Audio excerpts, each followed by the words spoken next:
Hello student, welcome my channel let's education. I am Nashipal. I hope आप सभी अच्छे होंगे। सो स्टूडेंट, आज की जो क्लास है वो है आपकी 10 सितंबर सन 2022 करंट अफेयर्स की। आपकी 8 और 9 में क्लास नहीं हुई थी, तो लेकिन 8 और 9 सितंबर के जितने भी इंपॉर्टेंट क्वेश्चन है आज मैं इस क्लास में भी आपको डिस्कस करने वाली हूँ। ठीक है, इस क्लास की जो पीडीएफ है उसका लिंक आपको डिस्क्रिप्शन में मिल जाएगा और पीडीएफ का लिंक मेरे टेलीग्राम ग्रुप पर भी मिल जाएगा। तो ज्यादा से ज्यादा कोशिश कीजिए कि आप टेलीग्राम ग्रुप को भी ज्वाइन कर दीजिए। अगर आपको जनवरी से लेकर अब तक के जितने भी इंपॉर्टेंट क्वेश्चन हुए हैं, ये कराए गए हैं, उसकी पीडीएफ चाहते हैं या क्लासेस चाहते हैं, तो आप टेलीग्राम ग्रुप को भी ज्वाइन कर सकते हैं। आपको वहां पे क्लासेस प्लस आपको पीडीएफ दोनों मिल जाएगी।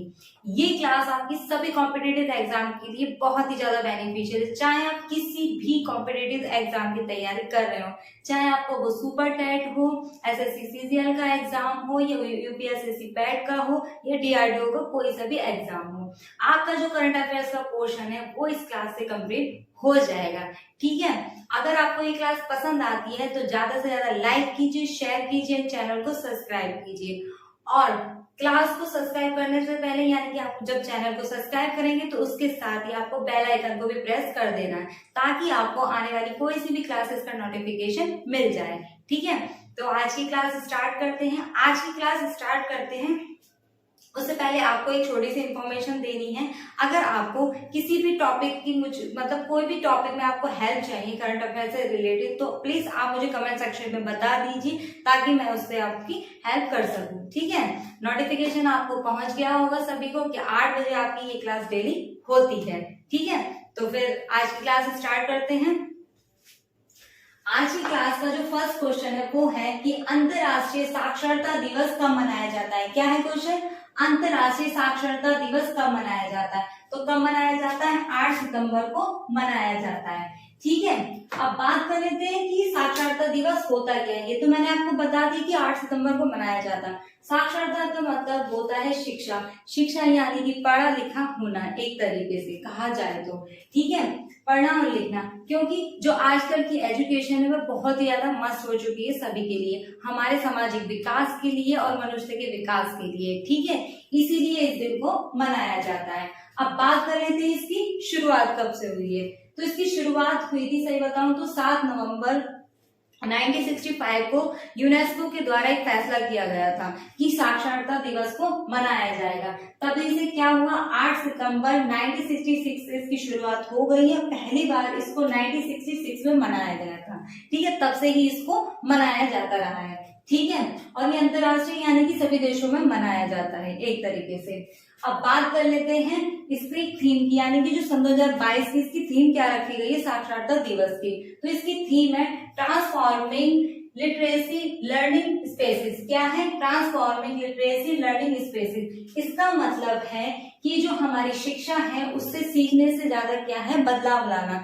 कहने का मतलब यह है इस थीम का कि जैसे कि हम कोई चीज स्किल्स को सीखते हैं तो उसे अपने जीवन काल में उतार कर उससे क्या है, देश में बदलाव लाना। ठीक है, तो इस साल की थीम रखी गई है। ठीक है, हर साल थीम की रिकॉर्डिंग ही हम अपने साल की शुरुआत करते हैं। ठीक है, तो थीम बहुत इंपॉर्टेंट है, किसी भी एग्जाम में आपसे थीम पूछी जा सकती है। ठीक है, तो अब बात कर लेते हैं अपने नेक्स्ट क्वेश्चन की। तो नेक्स्ट क्वेश्चन है कि ओणम उत्सव किस राज्य में मनाया जाता है। क्या है? ओणम उत्सव किस राज्य में मनाया जाता है? तो किस राज्य में मनाया जाता है? केरल राज्य में मनाया जाता है। ठीक है, ये हर साल मनाया जाता है। क्या है? ओणम उत्सव। केरल का सबसे प्रसिद्ध जो उत्सव है वो क्या है? ओणम है। ये जो है जब वहां पर फसल होती है, फसल की उगाई होती है, उस वक्त को इसको मनाया जाता है। ये कम से कम अगस्त से सितंबर के बीच में मनाया जाता है, लेकिन सन 2022 में किस तारीख में मनाया गया है इसको? 8 सितंबर में मनाया है। ठीक है, क्या? ओणम उत्सव केरल में। अब बात कर लेते हैं केरल की। तो केरल की कैपिटल क्या है? तिरुवनंतपुरम है। यहाँ के सीएम कौन है? पिनरई विजयन है। और यहाँ के जो गवर्नर है वो कौन है? आरिफ मोहम्मद खान है। केरल की कुछ इंपॉर्टेंट राष्ट्रीय उद्यान है जो बहुत ही ज्यादा महत्वपूर्ण है। सबसे पहला आता है यहाँ पे साइलेंट वैली। साइलेंट वैली यानी कि सांत घाटी। आपने बहुत से एग्जामिनेशन में देखा होगा कि साइलेंट वैली लिख के आता है। तो साइलेंट वैली कहाँ पाई जाती है आपकी, यानी कि सांत घाटी कहाँ पाई जाती है? केरल में पाई जाती है। उसी के साथ साथ में यहाँ पे पेरियार वन्य जीव अभ्यारण्य है, पलम्बीकुलम राष्ट्र उद्यान भी यहीं पर है। कहाँ पर है? केरल पर है। ठीक है, और केरल से रिलेटेड मैंने आपको 7 सितंबर में क्वेश्चन कराया था कि वहां पे राजनीति क्या है, बोट रेस कराई गई है। ठीक है, उसका संस्करण कराया गया था। कहाँ पर? केरल में। कहाँ कराया गया था? क्योंकि जो केरल में कम से कम 10 त्योहार मनाए जाते हैं, जिसमें से बोट रेस बहुत ही ज्यादा फेमस है यहाँ की। ठीक है, अब बात कर लेते हैं अपने नेक्स्ट क्वेश्चन की। तो नेक्स्ट क्वेश्चन है कि किस भारतीय मूल की बैरिस्टर को यूनाइटेड किंगडम का नया गृह सचिव चुना गया है? क्या है? किस भारतीय मूल की बैरिस्टर को यूनाइटेड किंगडम का नया गृह सचिव यानी कि गृह मंत्री के रूप में चुना गया है? तो किसे चुना गया है? सुएला ब्रेवरमैन को चुना है। किसे? सुएला ब्रेवरमैन को चुना है। कहां पर चुना है? इन्हें ब्रिटेन में चुना गया है और नए गृह सचिव के रूप में इनको चुना गया है। ठीक है, अब बात कर लेते हैं सुएला ब्रेवरमैन की। तो सुएला ब्रेवरमैन जो है वो प्रीति जैन का स्थान लेंगी। ठीक है, कहां पर चुना गया है इनको? ब्रिटेन में चुना गया है। अब बात कर लेते हैं ब्रिटेन की। तो ब्रिटेन की कैपिटल क्या है? आपकी लंदन है। ठीक है, और यहाँ के जो नए अभी प्रधानमंत्री कौन चुने गए? लिज ट्रस चुने गए, जो मैंने आपको अभी क्लास में बताया था। और आज इनको क्या है, शपथ दिला दी गई थी नए प्रधानमंत्री के रूप में। और इनके जो पूर्व प्रधानमंत्री थे वो कौन थे? बोरिस जॉनसन थे, जिन्होंने अपने पद से इस्तीफा दे दिया था। ठीक है, अब बढ़ते हैं अपने नेक्स्ट क्वेश्चन की ओर। तो नेक्स्ट क्वेश्चन है कि किस देश ने सबसे अधिक छात्र वीजा जारी किया है? यानी कि वो कौन सा देश है जिसने सबसे अधिक छात्र वीजा जारी किया है? तो किसने किया है? अमेरिका ने किया है। अमेरिका ने 82,000 क्या कहा, यानी कि 82,000 वीजा जारी किया है। और किसके लिए किया? भारतीय छात्रों वीजा जारी किया गया है। कहने का मतलब ये है जो अमेरिका है उसने माना जा रहा है कि जो अमेरिका है वो उच्च शिक्षा के श्रेणी में आता है। तभी वहां पर क्या होते, भारत हो या कोई भी देश हो, और भी वहां के स्टूडेंट भी चाहते हैं कि वो अमेरिका से एजुकेशन लें। तो सबसे ज्यादा जो वीजा जारी किया गया है वो भारतीय छात्रों के लिए किया गया है, ताकि क्या माना गया है, जो भारतीय छात्रों को वहां पे उच्च से अच्छी शिक्षा मिल सके। ठीक है, तो अब किसने जारी किया है? ये अमेरिका ने जारी किया है। और इस बार इसने जो यूएसए का मिशन है उसका भी रिकॉर्ड तोड़ दिया है। और सबसे अधिक सभी सालों के रिकॉर्डिंग इस साल जो सबसे ज्यादा यानी कि 82,000 वीजा जारी किया गया है स्टूडेंट के लिए। ठीक है, अब बात कर लेते हैं अमेरिका की। तो अमेरिका की कैपिटल क्या है? वाशिंगटन डीसी है। ठीक है, यहाँ की करेंसी क्या है? डॉलर है। यहाँ के जो वाइस प्रेसिडेंट है वो कौन है? जो बाइडेन है। और यहाँ के जो प्रेसिडेंट है वो है जो बाइडेन। और यहाँ की जो वाइस प्रेसिडेंट है वो कौन है? कमला हैरिस है। यहाँ के जो प्रेसिडेंट हैं जो बाइडेन, उन्होंने 2 बुक लिखी है। वो कौन कौन सी है? Promise to keep and promise to dad. और यहाँ की जो वाइस प्रेसिडेंट है वो कौन है? कमला हैरिस। कमला हैरिस ने 3 बुक लिखी है। वो कौन कौन सी है? The truth behold and the superhero are everywhere and crime on alert. ये इनकी 3 बुक है। ठीक है, अब बात कर लेते हैं नेक्स्ट क्वेश्चन की। तो नेक्स्ट क्वेश्चन है कि किस देश की महारानी एलिजाबेथ द्वितीय का निधन हो गया है? क्या कहा गया कि किस देश की महारानी एलिजाबेथ द्वितीय का निधन हो गया है? तो कहाँ की रानी थी? महारानी थी ये ब्रिटेन की थी। ब्रिटेन की जो महारानी थी एलिजाबेथ द्वितीय, उनका निधन हो गया। कितनी आयु में हो गया? 96 आयु में हो गया है। ठीक है, अब बात कर लेते हैं कुछ इनके बारे में। ठीक है, एलिजाबेथ द्वितीय के बारे में। तो मैं सबसे पहले आपको बता देती हूँ इनका पूरा नाम क्या है। जो इनका पूरा नाम है एलिजाबेथ अलेक्जेंड्रा मैरी है। क्या नाम है? एलिजाबेथ अलेक्जेंड्रा मैरी है इनका पूरा नाम। ठीक है, 1952 में ये पहली शासक बन गई थी, ब्रिटिश शासक की महारानी बन गई थी। और सबसे कम एज में यानी 25 एज में इन्होंने सिंहासन ग्रहण कर लिया था अपना। ठीक है, और लंबे समय तक क्या है, इन्होंने शासन किया था। ठीक है, अब बात कर लेते हैं कहां पर, यानी कि जो ब्रिटेन की थी। ब्रिटेन के बारे में मैंने आपको बता दिया कि ब्रिटेन की कैपिटल क्या है? लंदन है। ठीक है, बात कर लेते हैं नेक्स्ट क्वेश्चन की। तो नेक्स्ट क्वेश्चन है डीआरडीओ ने किस एयर मिसाइल का सफल परीक्षण किया है? क्या है क्वेश्चन? कि डीआरडीओ ने किस एयर मिसाइल का सफल परीक्षण किया है? तो किसका किया है? QRSAM का किया है सफल परीक्षण। ठीक है, ये जो परीक्षण किया गया है ये 6ठा परीक्षण किया गया। और कहाँ किया गया है? उड़ीसा के चांदीपुर में किया गया है। ठीक है, डीआरडीओ और सेना ने मिलकर, वायुसेना ने मिलकर इसका परीक्षण किया है। ठीक है, अब बात कर लेते हैं इस मिसाइल की। तो सबसे पहले मैं इसकी फुल फॉर्म की बात कर लेती हूँ। तो जो इसकी फुल फॉर्म है वो है आपकी quick reaction space air missile. क्या है? Quick reaction space air to missile, इसका फुल फॉर्म है। ठीक है, अब बात कर लेते हैं इसके बारे में जो ये मिसाइल बनाई गई है ये कम दूरी में भी हवाई फायर कर सकती है, यानी कि हवा में इसको फायर किया जा सकता है बहुत ही कम दूरी में, कम से कम 20 से 30 किलोमीटर की दूरी को भी ये नाप सकता है। ठीक है, और बात कर लेते हैं अब इसकी किसकी, डीआरडीओ की। तो डीआरडीओ की फुल फॉर्म क्या है कि डिफेंस रिसर्च डेवलपमेंट ऑर्गेनाइजेशन। क्या है, defence research development organisation. DRDO की स्थापना कब हुई थी, तो डीआरडीओ की स्थापना हुई थी 1958 में। इसका हेडक्वार्टर कहाँ पर, न्यू दिल्ली में है, और इसके जो चेयरपर्सन यानी कि चेयरमैन है वो है जी सतीश रेड्डी। ठीक है, डीआरडीओ का एक मोटो बहुत ही ज्यादा फेमस है, क्या है, बलस्य मूल्य विज्ञानम। ये एक संस्कृत का वर्ड है, क्या है, बलस्य मूल्य विज्ञानम। ठीक है, और इसका जो इंग्लिश में इसका जो मोटो वो मैंने यहाँ नोट कर दिया, strength origin is in science. क्या है, strength origin is in science. ठीक है, ये क्या है, डीआरडीओ का मोटो है। ठीक है, मैंने इसको इसलिए नोट कर दिया ताकि जब भी आप इसको नोट्स को बनाएं तब आप उसको नोट कर लें। ठीक है, तो बढ़ते हैं अपने आप नेक्स्ट क्वेश्चन की। अब बात कर लेते हैं नेक्स्ट क्वेश्चन की। तो नेक्स्ट क्वेश्चन है कि किस देश की राष्ट्रपति प्रधानमंत्री टीबी मुक्त अभियान लॉन्च करेंगी, यानी कि वो कौन सा देश है जिसकी राष्ट्रपति प्रधानमंत्री टीबी मुक्त अभियान लॉन्च करेंगी। तो वो कौन सा देश है, भारत है। भारत की जो हमारी राष्ट्रपति है कौन, मिसेस द्रौपदी मुर्मू, वो प्रधानमंत्री टीबी मुक्त अभियान को लॉन्च करेंगी।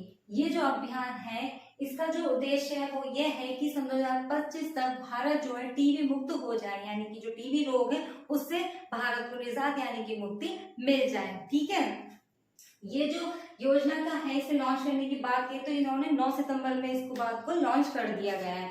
ठीक है, और इसका मतलब इसमें क्या करा गया है, इसमें कहा गया है कि जितने भी लोग हैं जो टीबी से पीड़ित हैं यानी कि टीबी रोग से पीड़ित हैं उन लोगों को पोषक तत्व मिलना चाहिए, क्योंकि पोषक तत्व ना मिलने की वजह से ही टीबी रोग फैलता है। ठीक है, तो उसका अभियान चलाया जाएगा जिसमें क्या है, जनप्रतिनिधि द्वारा क्या है उसमें भागीदारी लेंगे और लोगों की हेल्प करी जाएगी इसमें। ठीक है, तो अब बात कर लेते हैं भारत की। तो भारत के बारे में सभी को पता है, यहाँ की राष्ट्रपति कौन बनी है, द्रौपदी मुर्मू बनी है। यहाँ के प्रधानमंत्री कौन है, मिस्टर नरेंद्र मोदी जी, और यहाँ के जो वाइस प्रेसिडेंट है यानी कि उपराष्ट्रपति है वो कौन है, जगदीप धनखड़ है। ठीक है, अब बढ़ते हैं अपने नेक्स्ट क्वेश्चन की ओर। तो नेक्स्ट क्वेश्चन है आपका कि किस भारतीय खिलाड़ी ने डायमंड लीग फाइनल्स में जीत हासिल की है। क्या है क्वेश्चन कि किस भारतीय खिलाड़ी ने डायमंड लीग फाइनल्स में जीत हासिल की है। तो किसने की है, नीरज चोपड़ा ने की है। नीरज चोपड़ा ने भाला फेंक में 88.44 मीटर की बेस्ट थ्रो के साथ में क्या है, डायमंड लीग फाइनल्स में अपनी जीत को हासिल कर लिया है। ठीक है, कहने का मतलब ये है जो नीरज चोपड़ा उन्होंने अपना फिर से एक रिकॉर्ड को नया कायम किया है। ठीक है, अब बात कर लेते हैं नीरज चोपड़ा की। तो नीरज चोपड़ा को सभी जानते हैं कि वो कौन है, कि वो टोक्यो ओलंपिक में क्या है, स्वर्ण विजेता है। कॉमनवेल्थ गेम में भी उन्होंने रजत मेडल जीता था, और अब क्या किया है इन्होंने, डायमंड लीग फाइनल्स में क्या है, एक जीत हासिल कर ली है। किसके साथ में, 88.44 मीटर की बेस्ट थ्रो के साथ में। ठीक है, अब बढ़ते हैं अपने नेक्स्ट क्वेश्चन की ओर। तो नेक्स्ट क्वेश्चन है कि ओगिलबी कंपनी की नई सीईओ कौन बनी। क्या है, ओगिलबी कंपनी की नई सीईओ यानी कि चीफ एग्जीक्यूटिव ऑफिसर कौन बनी है। तो कौन बनी है, भारत की देविका बुलचंदानी बनी है। कौन बनी है, भारत की देविका बुलचंदानी बनी है। ठीक है, ये जो है कहाँ बनी है, ब्रिटेन में, सॉरी ये जो ओगिलबी कंपनी में बनी है। ठीक है, इससे पहले ही ओगिलबी उत्तरी अमेरिका की प्रेसिडेंट और यानी कि सीईओ रह चुकी हैं, और अब ये न्यूयॉर्क में बनी है। न्यूयॉर्क की जो कंपनी है ओगिलबी, उसमें इनको क्या चुना गया है, सीईओ के यानी कि चीफ एग्जीक्यूटिव ऑफिसर के रूप में इनको चुना गया है। ठीक है, अब बात कर लेते हैं अपने नेक्स्ट क्वेश्चन की। तो नेक्स्ट क्वेश्चन है कि किस राज्य में शहरी रोजगार गारंटी योजना का शुभारंभ किया गया है। क्या है क्वेश्चन कि किस राज्य में शहरी रोजगार गारंटी योजना का शुभारंभ किया गया है। तो कहाँ किया गया है, राजस्थान में किया गया है। राजस्थान में क्या है, ये 100 दिन का रोजगार प्रदान किया जाएगा। ठीक है, इसमें पंजीकरण कराया जाएगा और उसी के हिसाब से उसको वेतन भी दिया जाएगा, और इसका नाम क्या है, शहरी रोजगार गारंटी योजना। और कहाँ लॉन्च की गई है, ये राजस्थान में की गई है। तो बात कर लेते हैं राजस्थान की। तो राजस्थान की कैपिटल क्या है, जयपुर है। यहाँ के सीएम कौन है, अशोक गहलोत है, और यहाँ के गवर्नर कौन है, कलराज मिश्र हैं। यहाँ के कुछ नेशनल पार्क है, सबसे पहला यहाँ पे रणथंभौर नेशनल पार्क का, और सेकंड नंबर पे आता है केवलादेव राष्ट्रीय उद्यान। यहाँ के बहुत ही ज्यादा फेमस है। अब बात कर लेते हैं इसके राष्ट्रीय पशु की। ठीक है, तो यहाँ का जो राष्ट्रीय पशु है वो है ऊंट है। राष्ट्रीय पक्षी यहाँ पर गौंडा है, और यहाँ का जो राष्ट्रीय पेड़ है वो है यहाँ पर खेजली का पेड़। क्या है? खेजड़ी का पेड़ है। ये जो मैंने आपको इन्फॉर्मेशन दी है ये आपके रिट के एग्जाम में बहुत ज्यादा पूछी जाती है। ठीक है, तो अब बात कर लेते हैं नेक्स्ट क्वेश्चन पे। तो नेक्स्ट क्वेश्चन है कि मानव विकास सूचकांक में भारत किस स्थान पर रहा है? क्या है क्वेश्चन? मानव विकास सूचकांक में भारत किस स्थान पर रहा है? तो किस स्थान पर रहा है? 132वें स्थान पर रहा है। ठीक है, ये जो इंडेक्स जारी की गई थी यानी कि सूचकांक जारी किया गया था, ये संयुक्त राष्ट्र विकास के द्वारा इसको जारी किया गया था इस इंडेक्स को, और इसमें 191 देशों को रखा गया था, यानी कि 191 देशों में जो हमारा भारत देश है वो 132वें स्थान पर रहा है सन 2021 की रिकॉर्डिंग। और उससे पहले जो हमारा देश था वो 131वें स्थान पर था, यानी कि एक पायदान नीचे गिरता हुआ आ गया है। अब मैं आपको बता दें कि जो ये इंडेक्स है यानी कि मानव विकास सूचकांक की जो ये मानव विकास इंडेक्स जो है जो जारी की जाती है वो किसी भी देश की शिक्षा, आयु या अर्थव्यवस्था और वहां की शिक्षा के रिकॉर्डिंग की जाती है। ठीक है, तो कहने का मतलब ये है जो हमारा भारत देश है वो अब एक पायदान नीचे गिर चुका है। ठीक है, इस सूचकांक के रिकॉर्डिंग। ठीक है, तो पढ़ते हैं अपने नेक्स्ट क्वेश्चन की ओर। तो नेक्स्ट क्वेश्चन है कि अमेरिका ने किस देश की वित्तीय सहायता की है? क्या है? यानी कि जो अमेरिका देश है उसने किस देश की वित्तीय सहायता की है? तो किसकी की है? पाकिस्तान की है। पाकिस्तान की जो F-16 लड़ाकू विमान है उसकी देख रेख के लिए 45 करोड़ रुपए की क्या है? सहायता की है। किसकी?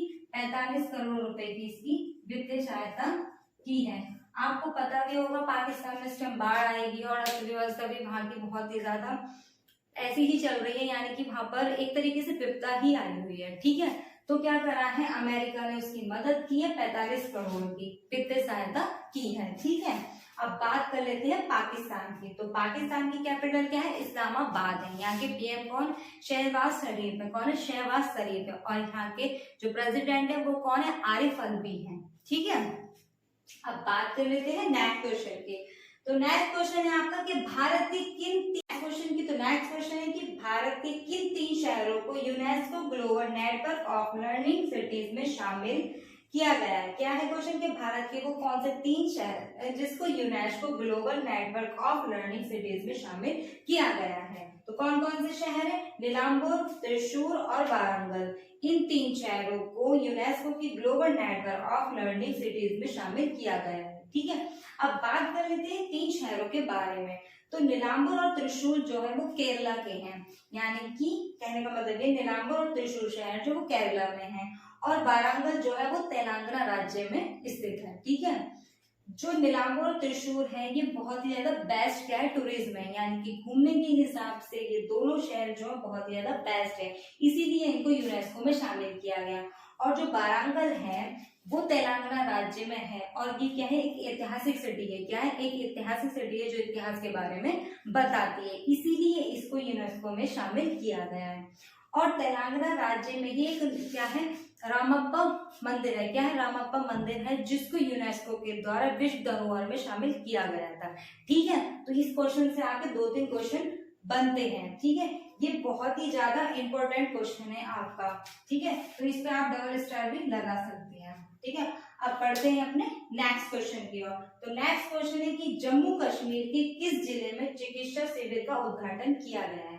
क्या है क्वेश्चन कि जम्मू कश्मीर के किस जिले में चिकित्सा शिविर का उद्घाटन किया गया है? तो कहाँ किया गया है? उधमपुर में किया गया है।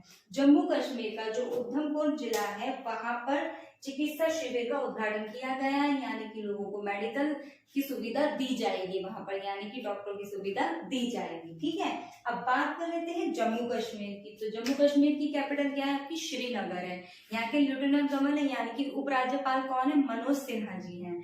ठीक है, और यहाँ के कुछ नेशनल पार्क हैं जिनके बारे में आपको बता देती हूँ। तो जम्मू कश्मीर में सबसे पहला जो राष्ट्रीय उद्यान आता है वो आता है डजीग्राम राष्ट्रीय उद्यान, फिर आता है सलीम अली राष्ट्रीय उद्यान।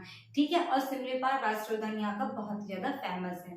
तो इतनी इंफॉर्मेशन आपको जम्मू कश्मीर से मिलती है। ठीक है, तो स्टूडेंट ये थे आपके 10 सितंबर के कुछ इंपॉर्टेंट क्वेश्चन। इसमें मैंने 8 और 9 के भी आपको इंपॉर्टेंट क्वेश्चन इसमें जोड़ दिए हैं। ठीक है, आई होप आज की क्लास आपको पसंद आई होगी। तो प्लीज ज्यादा से ज्यादा लाइक कीजिए, शेयर कीजिए, चैनल को सब्सक्राइब कीजिए और उसी के साथ साथ में आपको बेल आइकन भी प्रेस करनी, ताकि जब भी क्लास हो, वैसे तो डेली क्लास होती है तो आपको नोटिफिकेशन मिल जाए। डेली की क्लास आपकी 8 बजे ही होती है। और एक इन्फॉर्मेशन और है, कल है आपका संडे, तो संडे में आपकी क्लास नहीं होगी।